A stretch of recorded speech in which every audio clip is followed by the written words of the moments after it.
permettez, je vais prier avant. Seigneur Dieu, on te remercie, Seigneur, pour ta parole. Seigneur, merci parce que tu nous l'as laissé, Seigneur. Et tes écrits restent, Seigneur, et on peut s'appuyer dessus parce que c'est ta vérité, c'est la vérité. La seule vérité, Seigneur, ta parole est de la pleine autorité, Seigneur, et on s'appuie dessus, Seigneur. Et merci, Seigneur, pour ce que tu as mis sur mon cœur ce matin, Seigneur, qu'on puisse être partagé comme tu l'aurais bien voulu. Dans le nom de ton Fils que je te prie. Amen. Alors, la compassion de Jésus pour la multitude, Matthieu 4, 23 à 25. Jésus parcourait toute la Galilée, il enseignait dans les synagogues, prêchait la bonne nouvelle du royaume et guérissait toute maladie et toute infirmité parmi le peuple. Sa renommée se répandit dans toute la Syrie. On lui amenait tous ceux qui souffraient de maladies et de douleurs diverses, des démoniaques, des lunatiques, des paralytiques, et il les guérit. Des grandes foules le suivèrent de la Galilée et de la Décapole, de Jérusalem et de la Judée et au-delà du Jourdain. Et on voit un peu plus loin dans Matthieu 9, 35 à 38, je vais aussi en faire la lecture. Jésus parcourait toutes les villes et les villages. Il enseignait dans leurs synagogues, prêchait l'évangile du royaume et guérissait toute maladie et toute infirmité. À la vue des foules, il en eut compassion, car elles étaient lassées et abattues, comme des brebis qui n'ont pas de berger. Alors il dit à ses disciples, « La moisson est grande, mais il a peu d'ouvriers. Priez donc le Seigneur de la moisson d'envoyer des ouvriers pour sa moisson. » Alors on voit dans la deuxième partie, c'est vraiment, on parle de compassion, mais dans la première partie aussi, on voit que ce qui était très fort sur Jésus, c'est que il avait compassion pour les gens qui souffraient, qui avaient des maladies. Et puis, il voulait les guérir. Alors, tous ceux qui venaient à lui, il guérissait. Il ne posait pas de questions, il guérissait. Et vous savez, selon un historien juif du nom de Joseph, il y avait 200 villes et villages en Galilée. Et la plus petite de ces villes avait environ 15 000 habitants. Fait que nous, on pense que c'est des petits villages, mais 15 000 habitants. Et l'historien Joseph dit qu'il y avait en tout environ 3 millions de personnes en Galilée. 3 millions de personnes. Alors, pour vous imaginer, il n'y avait pas d'hôpitaux, hein? Fait que les gens étaient malades longtemps. Alors, les gens, vous imaginez la grandeur de la foule qui venait vers lui.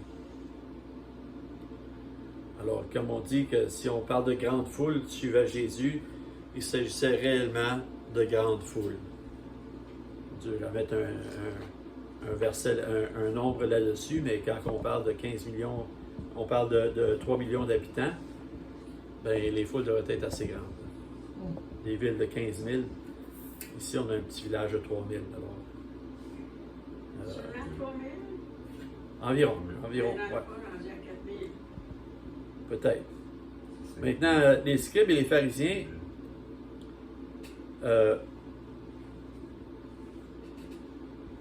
on voit Jésus qui dit que c'est écrit qu'il avait compassion pour la foule. Il voyait que la foule était fatiguée et abattue, comme des brebis qui n'ont pas de berger.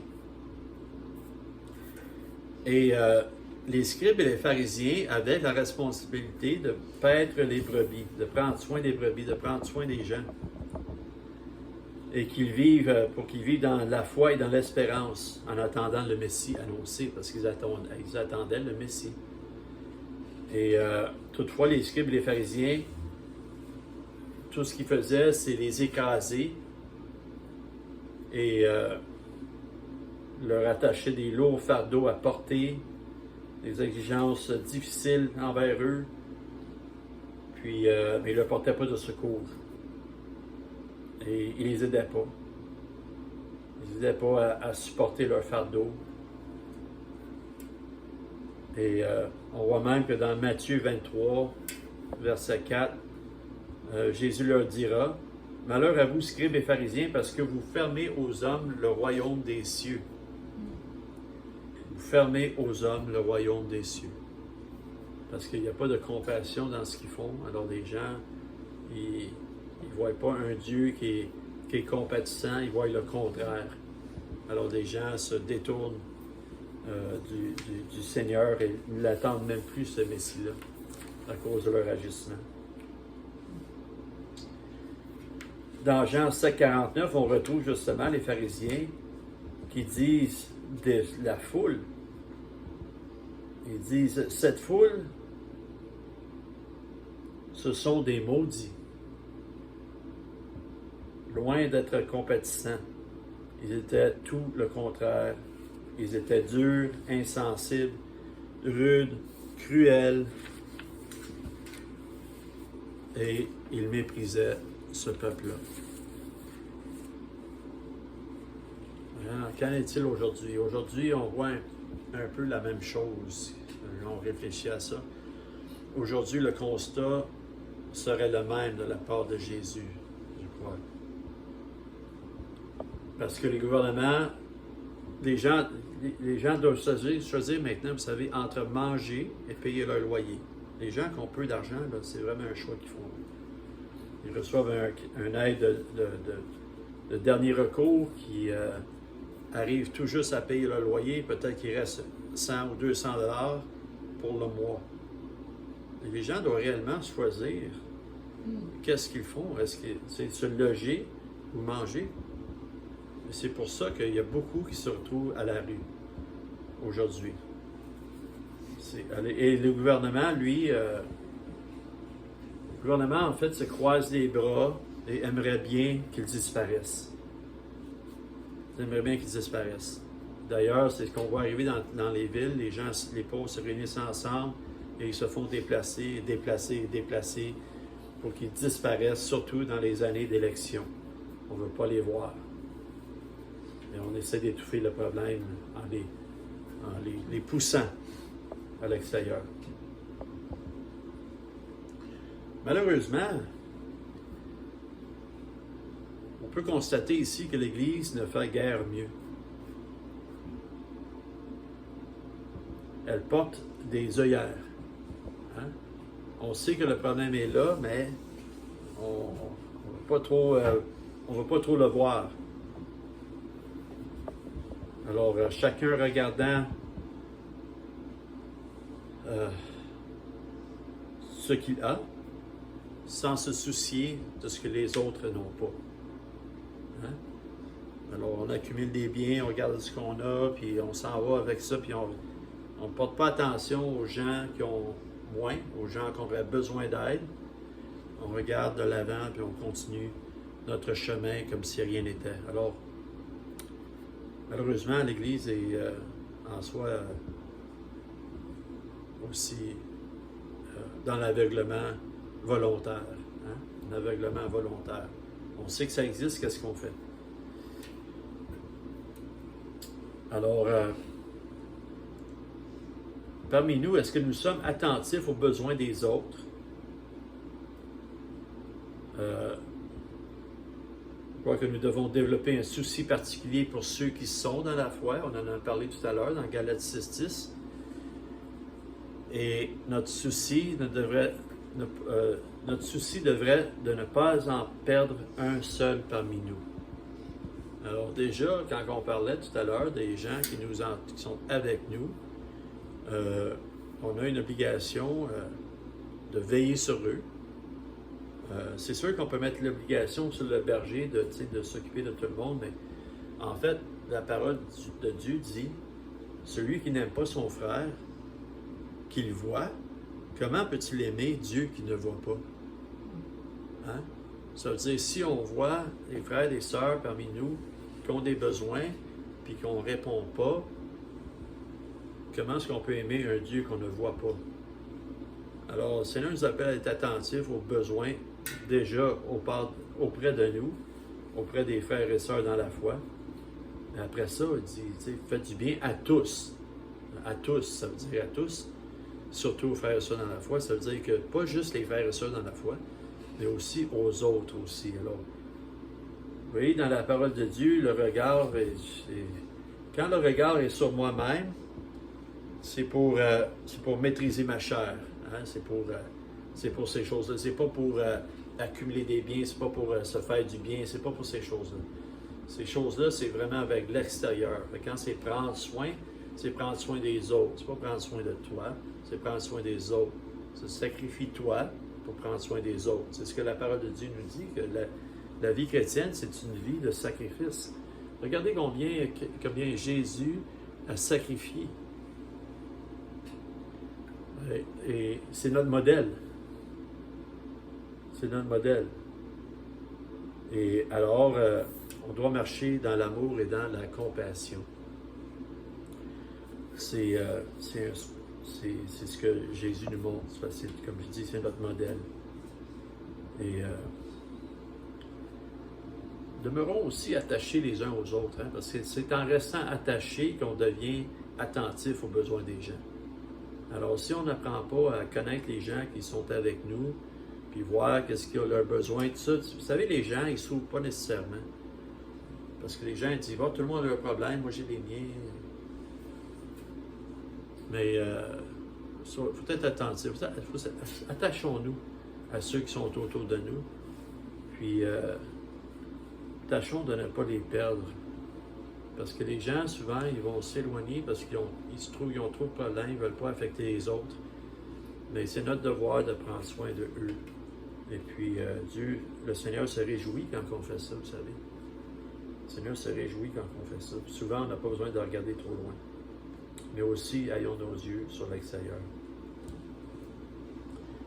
Et dans la même lignée, dans 1 Corinthiens 13, au verset 13, il est écrit, « En effet, si je parlais les langues des hommes et même celles des anges, mais sans avoir l'amour, je ne serais rien de plus qu'une trompette claironnante ou qu'une cymbale brillante. » Alors quand même que je parlerais en des langues d'anges et que je ferais des prodiges et des miracles, si je n'ai pas l'amour, je n'ai rien.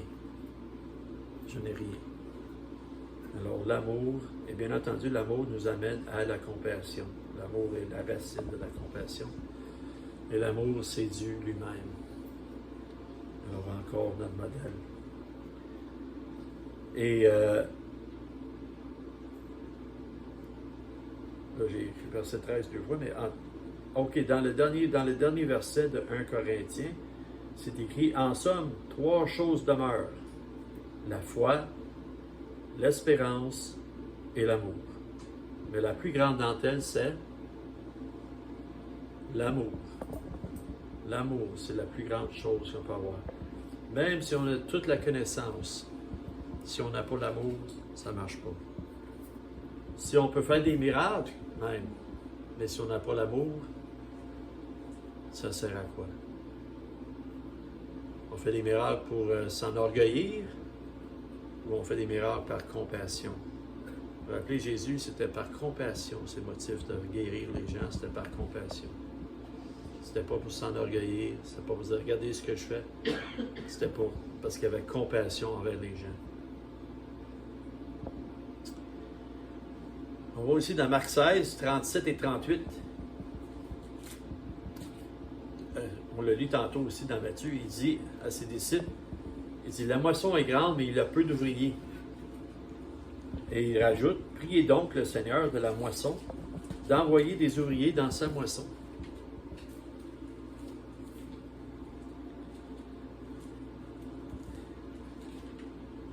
Pourquoi est-ce qu'il demande de prier pour des ouvriers? Vous vous rappelez, on est dans le thème de la compassion. Le Seigneur voit les foules, il a compassion, il dit, voyez la moisson, mais il y a peu d'ouvriers. Il y a peu d'ouvriers. Priez donc pour des ouvriers pour la moisson. Ce qu'il est en train de nous demander ici, c'est de se revêtir de compassion. Et c'est l'identité même de la personne de Jésus-Christ. Jésus-Christ, si vous avez 1 ou 2 mots pour résumer qui est Jésus, ben, c'est un être de passion, d'amour et de compassion. C'est pour ça qu'il a quitté les lieux célestes. Et c'est pour ça qu'il veut nous guérir de nos maux et qu'il veut prendre soin de nous. Et alors, ayez en vous la pensée qui était en Jésus-Christ. Tout ça dans Philippiens 2,5. Elle dit aussi, revêtez-vous d'ardente compassion dans Colossiens 3,12. Non seulement de compassion, mais d'ardente compassion. Pas de c'est compassion, c'est d'ardente compassion. C'est vouloir avoir de la compassion pour quelqu'un, puis rester les bras croisés. C'est pas winner-winner dans le sens, parce que vous, OK, vous avez de la compassion, mais vous ne faites rien. T'sais? Ou on voit quelqu'un qui a besoin de manger, puis on lui dit, je vais prier pour toi. Ouais, parce que j'ai faim, là. C'est beau, là, ta compassion, mais j'ai faim, là. Fait qu'il faut aller un peu plus loin. Un peu plus loin. Jésus, lui, c'est pas tanné, hein. Vous imaginez, un après l'autre, il amenait les malades, puis il guérissait. Il imposait les mains, puis il guérissait, puis il guérissait. Puis il arrêtait quand? Il arrêtait quand il n'y en avait plus. Puis il allait à une autre ville. Il ne se fatiguait pas de le faire. Il était en action. Sa compassion était traduite par une action. Alors, encore, il est notre modèle, le modèle à suivre, le seul modèle à suivre. Alors, le royaume de Dieu a besoin de toutes sortes de personnes pour entrer dans la moisson. Pas besoin de qualificatifs. Chacun peut apporter du sien. Puis des fois, c'est juste de l'écoute. Des fois, c'est de la prière. Puis des fois, c'est autre chose. Mais on est tous appelés à participer à la moisson. On est tous appelés à être des ouvriers dans la moisson. On est tous appelés à participer d'une manière ou d'une autre. Comme dit l'apôtre Paul, j'ai planté, Apollos a arrosé et Dieu fait croître. Alors on voit que c'est un travail d'équipe. C'est pas le travail d'un seul homme ou d'une seule personne ou d'un groupe de personnes, mais c'est un travail qu'on peut tous accomplir ensemble.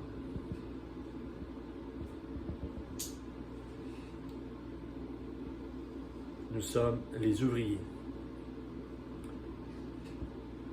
Alors, œuvrons ensemble et Dieu fera le reste. Si nous avons peut-être assez de compassion pour prier, nous aurons peut-être assez de compassion pour œuvrer aussi. Parce que ça commence par la prière, mais après ça, on doit trouver une motivation pour aller plus loin et faire une différence. Parce qu'on est appelé à être le sel et la lumière du monde. Hein? Soyez sel et lumière. Alors on doit faire une différence. On doit faire une différence. Puis on le fait, si on le fait, c'est par amour. Par amour. Cet amour que Christ a eu pour nous, pour moi, je veux que ça sorte de moi et je veux que les gens goûtent à cet amour-là. Hein? Parce que les gens vous demanderont pourquoi vous faites ça. Et vous leur direz, j'ai reçu gratuitement. Dieu m'a donné gratuitement et je redonne gratuitement ce que la parole de Dieu nous dit. Alors, pour résumer, amour et compassion, Jésus aimait et se souciait profondément des autres, même de ceux qui étaient ses ennemis. Même de ceux qui étaient ses ennemis, parce que rappelez-vous, nous étions rebelles. C'est alors que nous étions des rebelles que Dieu est descendu des cieux pour nous sauver. Alors oui, même ses ennemis, même ceux qui l'ont rejeté à la croix, qu'est-ce qu'il a dit? Il a dit, pardonne-leur car ils ne savent pas ce qu'ils font. Encore, rempli de compassion, même après avoir été fouetté, après avoir été défiguré, arraché la barbe, tout nu sur la croix. Il dit, pardonne-leur, ils ne savent pas ce qu'ils font. C'est important aussi de se revêtir d'humilité et de douceur. Et je crois que le Seigneur a fait preuve de ça. D'humilité et de douceur. De miséricorde envers les pécheurs. De justice et de sainteté aussi. Ses actions et ses jugements étaient justes. Quand il condamnait les pharisiens et les scribes pour leurs actions, il était juste. Il disait la vérité, il disait vrai. Il était saint, il restait saint. Courage et persévérance. Ça prend une mesure de courage. Dans la foi chrétienne, ça prend une mesure de courage. De dire, je vais y aller, je ne suis pas confortable avec ça, mais le Seigneur me dit que dans ma faiblesse, il me fortifie et il est avec moi, donc il m'accompagne, il est pour moi, il n'est pas contre moi. Alors, j'avance et le Seigneur va m'aider et on va... Et vous savez, c'est ça qui est le fun de faire des choses en groupe, parce qu'on peut s'appuyer et s'encourager à avancer dans ses voies avec courage et persévérance. Parce que des fois, ça ne va pas toujours bien. Des fois, il y a des défis. Mais si on arrête, ben, c'est manquer de persévérance. Imaginez-vous si Christ avait arrêté, lui. Hein? Quand ils l'ont arrêté, quand ils l'ont fouetté, quand ils ont dit « ramasse ta croix », il aurait dit, ben moi j'en ai assez. Là. Moi j'en ai assez. Là. Moi je suis descendu mes cieux là, pour vous sauver. Là vous me limogez, vous me fouettez, vous me tabassez, vous riez de moi. Je dis, moi j'en ai assez. On arrête cela. Je retourne chez mon Père. Mais non, Christ a persévéré. C'est pour ça que vous avez des versets où il dit, vous n'avez pas encore lutté jusqu'au sang. Vous n'avez pas encore résisté jusqu'au sang, mais Christ a résisté jusqu'au sang. Jusqu'au sang, il a résisté et il a persévéré jusqu'au bout. Alors, tout un exemple pour nous. Alors, les petits défis que nous pouvons avoir, c'est pas le défi de la croix, là. Hein? C'est pas le défi de la croix. Personne ne nous demande de monter sur une croix pour Christ. Simplement que les choses ne sont pas toujours faciles. Mais Christ est toujours là pour nous accompagner. Aussi, qu'est-ce qu'il faut? De la patience et la maîtrise de soi. Hein? De la patience. Il faut être patient avec les gens. Il faut être patient. Il ne faut pas toujours avoir pensé que les gens vont tout de suite répondre à nos besoins. Parce que ce n'est pas à propos de nos besoins, de toute façon. C'est à propos de leurs besoins. Et il faut accepter les gens tels qu'ils sont. Comme Christ nous a acceptés tels qu'on était. On est venu à lui tel qu'on était. Il ne nous a pas dit, ben là, élimine le péché. Commence à marcher droit, après ça, on s'en parlera. Non, il dit, viens tel que tu es. Alors nous, il faut aussi aller vers des gens tels qu'ils sont et les regarder avec compassion, absent de jugement. Christ n'a jamais jugé quand il était sur cette terre, quand il est venu. Il n'a pas jugé. Tous ceux qu'on a condamnés devant lui, il leur a demandé, pas tous ceux, mais il leur a demandé, qui t'accuse? Hein? Qui t'accuse? Moi, il n'accusait pas personne. Il avait de compassion même pour ceux qui avaient fait le mal. Il leur demandait la repentance. La repentance dans le sens de détourne-toi de tes voies. Suis-moi. Hein? C'est ce que le Seigneur demande encore. C'est de se tourner vers lui et de marcher dans ses voies, de se détourner des choses de ce monde. C'était sa seule exigence envers ces gens-là. Mais encore avec patience. Tous n'ont pas répondu. Et je vais finir avec une petite histoire. Vous voyez des fois les petites choses qu'on fait qui peuvent avoir une grande différence. Et puis c'est l'histoire d'un jeune homme qui distribue des traités, un peu comme on a ici sur la table, des petits traités. Alors, ce jeune homme-là, il n'est pas nécessairement riche, hein? Dans ces temps-là, c'est dans le début des années 1900, je crois que ça se passe, peut-être avant. Alors, il achète des traités, puis il décide de distribuer des traités. Et puis, un homme en reçoit un du jeune homme, lui donne ça, puis le monsieur, il s'appelle Thomas Bach, c'est une histoire qui est vraiment écrite, une histoire vraie. Et puis, alors le jeune homme lui donne le traité, et puis le monsieur, il dit, ben, ça, tu devrais te mêler tes affaires, ci, puis ça, puis il insulte, l'injure, et il prend le traité, il le déchire, puis il le met dans sa poche. Puis il s'en va chez lui. Et le jeune homme, sur le coup, le jeune homme, quand il voit ça, il se fait injurier, puis il déchire devant lui, mais ne sait pas. Le jeune homme se met à genoux et se met à prier pour lui. Se met à prier pour lui. Mais le monsieur, lui, sans trop être touché de ça, comme je dis, il a mis le traité dans ses poches, déchiré, puis il s'en va chez lui. Et rendu chez lui, l'homme commença à réaliser que ce jeune homme, qui lui semblait être pauvre, avait sûrement acheté ses traités et donnait son temps pour les distribuer, et priait même pour les gens qui les recevaient. Même les gens qui l'injuriaient, il priait pour eux. Après avoir pris conscience de ça, il prit le traité et commença à le recoller pour pouvoir le lire.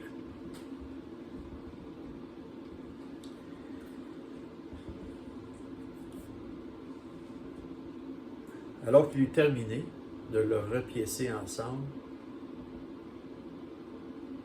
et de le lire, avant même de l'avoir terminé, la lecture de ce traité-là, il se mit à genoux et remit sa vie dans les mains du Seigneur. Et il servit comme missionnaire au Venezuela et en Colombie pendant 22 ans. Pendant 22 ans. Juste avec un petit traité qu'il aurait donné à la personne. Puis à cause de sa compassion pour les gens, la marque de compassion qui était là, c'est que non seulement qu'il y avait, peut-être qu'on ne reconnaît pas ça comme une compassion, tu achètes des traités, tu les donnes aux gens, c'est déjà une marque de compassion, c'est l'amour, c'est le développement de compassion qui t'a amené à l'action. Mais quand tu pries, tu te fais injurier et tu continues, tu pries pour lui, si le Seigneur touche son cœur. Révèle-toi à lui, Seigneur. Même que tu t'es fait traiter de tous les noms, mais alors cette compassion-là, et cette compassion-là, c'est traduit en quoi? C'est traduit la moisson. La moisson. C'était cet homme-là qui a servi comme missionnaire pendant 22 ans. Avec un simple traité. Alors l'impact qu'on peut avoir, on ne le sait pas. Il y a plein d'histoires comme ça. Plein d'histoires comme ça, de grands prédicateurs, de grands missionnaires qui ont été touchés par un simple traité. On ne sait pas à qui ça va. Puis même si on va dans des lieux où les gens n'ont rien, on ne sait pas à qui qu'on donne ça. Vous savez, des fois, on peut penser que cette personne-là n'arrivera jamais à rien. Ça, c'est une pensée. C'est une pensée d'homme, c'est pas la pensée de Dieu. Parce qu'on a tous la même valeur. On peut toucher quelqu'un qui a rien aujourd'hui, mais qui plus tard deviendra un grand leader, un grand missionnaire, un grand évangéliste pour le royaume des cieux. Et la récompense sera la nôtre, parce que nous avions été fidèles. Alors Dieu appelle chacun de ses enfants à se revêtir de compassion et à servir le Seigneur avec les dons qu'il leur confie. On a tous des dons. Si votre don c'est tricoter, bien tricoter. Si votre don c'est cuisiner, cuisiner. Hein? Alors on a tous quelque chose. On peut tous servir dans l'armée du Seigneur. Hein? Jadis on appelle ça l'armée du salut. Le salut, nous sommes vraiment les soldats de l'armée du salut, l'armée du céleste, sur terre. Et quel privilège et quel honneur, quelle joie de témoigner du Seigneur, étant rempli de compassion, qui est venu nous chercher et nous sauver alors que nous étions perdus. Amen. Amen. Seigneur Dieu, on te remercie, Seigneur, pour ta parole. Seigneur, merci pour pour ce que tu nous montres dans ta parole, Seigneur. Ta parole n'est pas faite pour être lue comme ça, sans être méditée. Ta parole est lue pour être comprise, pour être absorbée dans notre cœur, Seigneur, qu'on puisse bien comprendre la signification qu'elle a pour nous, Seigneur, et nous amener à l'action, Seigneur, nous amener à regarder nos motifs, d'avoir des motifs purs de cœur, Seigneur. Et merci, Seigneur, pour cet enseignement que tu m'as donné à cœur de partager aujourd'hui. Et nous te bénissons, Seigneur, et nous t'honorons en toutes choses. Gloire à ton Saint-Nom. Amen.